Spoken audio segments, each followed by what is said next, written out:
আজি নতুনকৈ আকৌ এটা ভিডিঅ' আপোনালোকৰ ওচৰলৈ লৈ আহিব বিচাৰিছোঁ। কিন্তু আজি অকণমান আধ্যাত্মিক এটা ধাৰণা এটা লৈ পেলাই বা এটা আধ্যাত্মিক পথৰ লৈ পেলাই এই ভিডিঅ'টো বনাব দিছোঁ। প্ৰথমতে গুৰু স্তুতিৰ পৰাই মই আৰম্ভ কৰিম। গুৰুৰ ব্ৰহ্মা গুৰুৰ বিষ্ণু গুৰুৰ দেৱ মহেশ্বৰ গুৰুৰ সাক্ষাৎ পৰব্ৰহ্মা তস্मै শ্ৰী গুৰুৱে নমঃ। এষ্ট্ৰলজি, নিউমৰলজি, টাৰট, পামিষ্ট্ৰি, বাস্তু এই সকলোক যদি একাষৰীয়া কৰি থওঁ তেতিয়াহ'লে দেখা পোৱা যায় যে আমাৰ নিজৰ যেতিয়া আধ্যাত্মিক উন্নতিৰ কথা ভাবোঁ, স্পিৰিচুৱেল গ্ৰ'থৰ কথা যেতিয়া ভাবোঁ, তেতিয়া এটা বেলেগ এটা পথত গুচি যোৱা যায়। এষ্ট্ৰলজি, নিউমৰলজি, টাৰট, পামিষ্ট্ৰি আপোনাক এটা ৰাস্তা দেখাব যে আপোনাৰ কাৰণে কোনটো ভাল, কোনটো বেয়া, আপোনাৰ গ্ৰহ নক্ষত্ৰই আপোনাৰ জীৱনটোত কি কৈ আছে, কি কাৰণে আপোনাৰ জীৱনটোত সমস্যাবোৰ হৈ আছে, এই সমস্যাবোৰৰ পৰা পৰিত্ৰাণ কেনেধৰণে পাব, এই সকলোখিনি আপুনি এষ্ট্ৰলজি, নিউমৰলজি, টাৰট, পামিষ্ট্ৰি, বাস্তুৰ যোগেদি তাক আপুনি এটা ডাইৰেকশ্যন পাব। কিন্তু তাৰ বাহিৰে যেতিয়া আমি এটা অন্তৰাত্মাই আমাক কয় যে আমি কিবা এটা বিচাৰি আহিছোঁ পৃথিৱীলৈ, কি বিচাৰি আহিছোঁ, এটা যেতিয়া প্ৰশ্নবোধক চিন আহে, যেতিয়া এটা কুৱেশ্যন মাৰ্ক আহে, তেতিয়া আমাৰ মনত এটা মৌনতা অৱলম্বন কৰে, আমি ৰৈ যাওঁ যে আচলতে কি বিচাৰি আহিছোঁ পৃথিৱীত। আমাৰ প্ৰশ্নবোধক যিটো চিন, সেইটোৱে আমাক নিৰ্ধাৰণ কৰে যে আমি কিমান আধ্যাত্মিক উন্নতি কৰিছোঁ। আমাৰ জীৱনত আধ্যাত্মিক উন্নতিয়ে আমাক কিমানখিনি অন্তৰৰ পৰা আমাক কিমান শান্তি দিছে, ইণ্টাৰনেল পিচনেছটোক আমাক কিমান দিছে, এইটো দেখা পোৱা যায় আধ্যাত্মিক উন্নতিৰ যোগেদি। গতিকে দৰ্শকসকল, আপোনালোকক অনুৰোধ এটা জনাওঁ যে এষ্ট্ৰলজি, নিউমৰলজি এইটোতো আপোনালোকৰ জীৱনৰ সমস্যাবোৰক আপোনালোকৰ নিৰ্ধাৰণ কৰিব পাৰিব। তাৰ বাহিৰেও যদি আপুনি শান্তি বিচাৰে তেতিয়াহ'লে আধ্যাত্মিক উন্নতি খুবেই দৰকাৰ।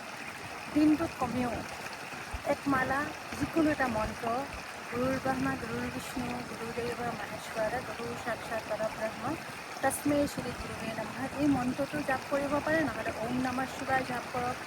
গুৰুক আপুনি ব্ৰহ্মা বিষ্ণু মহেশ, আপুনি যাকেই নামানে গুৰু বুলি, তেওঁৱেই ব্ৰহ্মা, তেওঁৱেই বিষ্ণু, তেওঁৱেই মহেশ। গতিকে তেওঁক যদি সেই গুৰুকে যদি আপুনি ব্ৰহ্মা বিষ্ণু মহেশৰ এটা বিচাৰি সান্নিধ্য দিছে, তেওঁকে যদি মানি লয় তেতিয়াহ'লে তাতেই সকলোখিনি পাব। তাৰ বাহিৰেও মই এটা সকলোকে অনুৰোধ কৰোঁ যে আপোনালোকে শান্তিৰ কাৰণে, ইনাৰ পিচনেছৰ কাৰণে সদায় জাপৰ এটা দৈনিক এটা জাপৰ কাৰণে আপুনি নিৰ্ধাৰণ কৰক যে মই দৈনিক এক মালা বা 2 মালা বা 3 মালা মই জাপ কৰিম, সংকল্প এটা ল'ম যে গোটেই জীৱনটো মই এক মালা একমুখী মন্ত্ৰ জাপ কৰিম। মন্ত্ৰ নিৰ্ধাৰণ কৰোঁতে সাৱধান হ'ব।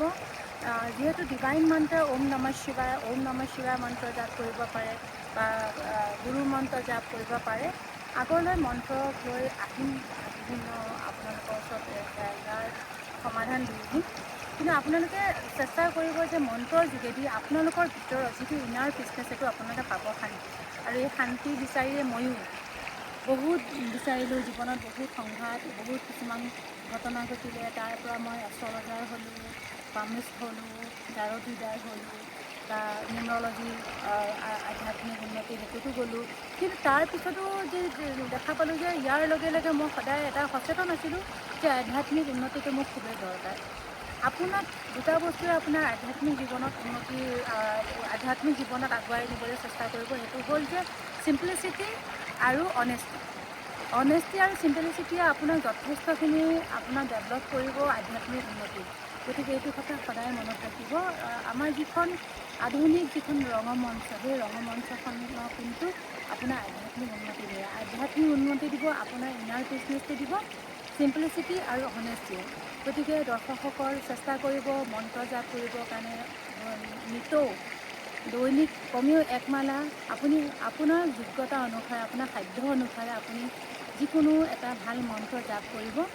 আৰু এনেকুৱা নহয় যে মন্ত্ৰ জাপ কৰোঁতে গুৰুৰ দৰকাৰ, কিছুমান ক্ষেত্ৰত গুৰুৰ দৰকাৰ, বাকী আপুনি যিটো ডিভাইন মন্ত্ৰৰ কাৰণে কোনো গুৰুৰ দৰকাৰ নাই, এইটো আমাৰ গুৰুৱে আমাক কৈছে। আৰু আজি মই ইয়াত আছোঁ পীৰগংগা, হিমাচল প্ৰদেশৰ এখন ভিতৰুৱা অঞ্চল, য'ত পাহাৰ পৰ্বতে ভৰি আছে, য'ত মা গংগা, পীৰগংগা, য'ত যমুনাৰ পৰা আহিছে এই গংগা নদীখন বা পীৰগংগাখন, তাৰ পাৰত বহি আপোনালোকলৈ এটা বাৰ্তা প্ৰেৰণ কৰিছোঁ। আশা কৰোঁ আপোনালোকে এই বাৰ্তাটো গ্ৰহণ কৰিব। আৰু ধন্যবাদ থাকিলে আপোনালোকলৈ।